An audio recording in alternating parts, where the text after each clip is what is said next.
Urban Naxals మాటలు నమ్మి అమాయక పేదలు తుపాకీ పట్టి అడవుల్లో తిండి తిప్పలు లేక తిరుగుతూ ఉన్నారని కేంద్ర మంత్రి బండి సంజయ్ సంచలన వ్యాఖ్యలు చేశారు.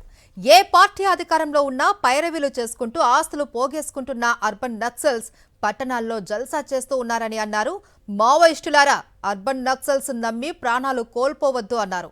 మావోయిస్టుల చావుకు అర్బన్ నక్సల్స్ కారకులు అన్నారు బండి సంజయ్. మరో 4 నెలలు మాత్రమే గడువు ఉందని, వచ్చే మార్చి నాటికి మావోయిజాన్ని అంతం చేసి తీరుతాము అన్నారు కేంద్ర మంత్రి బండి సంజయ్.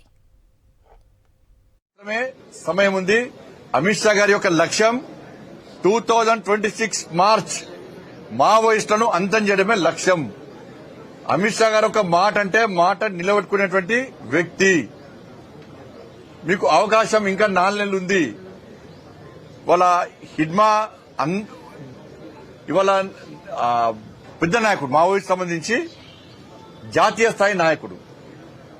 ఏం సాధించాడు చెప్పాలి? ఏం సాధించిండు? ఇవాళ నువ్వు చనిపోతే ఆయన చనిపోయిన, భార్య చనిపోయా. ఇలా అర్బన్ నక్సల్స్ మాయలో పడి జంగల్లో ఉన్న నక్సలైట్స్ మీరు మోసపోకండి, మీ ప్రాణాలు తీసుకోకండి. అర్బన్ నక్సల్స్ అనే వ్యక్తులు ఏసీ రూమ్ లో ఉంటారు. వాళ్ళ కుటుంబాలు మంచిగా ఉంటాయి. అర్బన్ నక్సల్స్ కుటుంబాలు మంచిగా ఉంటాయి. ఏ ప్రభుత్వం వస్తే ఆ ప్రభుత్వాన్ని కొమ్ము కాసి పైరవలు చేసుకుంటారు. వాళ్ళు మావోయిస్టు సిద్ధాంతాల గురించి వాళ్ళు మాట్లాడతలేరు. వాళ్ళకి ఏ ప్రభుత్వం వస్తే ఆ ప్రభుత్వాన్ని కొమ్ము కాస్తారు. ఆస్తులు సంపాదించుకుంటారు. వాళ్ళు పైరవలు చేస్తున్నారు. వాళ్ళు ఏసీ రూమ్ లో ఉంటున్నారు, కార్లలో తిరుగుతున్నారు. మరి మీరు జంగల్ తిరుగుతాం, మీకు ఏమొచ్చింది? ప్రాణాలు కోల్పోతున్నారు. దేనికోసం పనిచేస్తున్నారు మీరు ఇవాళ?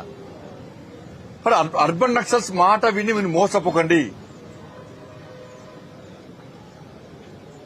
వాళ్ళు చెప్పేది ఒకటి, చేసేది ఒకటి.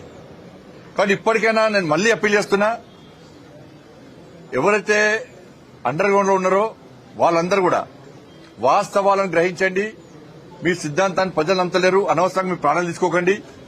మంచి ఆలోచనతో సమాజంలోకి రండి. మంచి ఆలోచన సమాజంలో సేవ చేసే ప్రయత్నం చేయండి.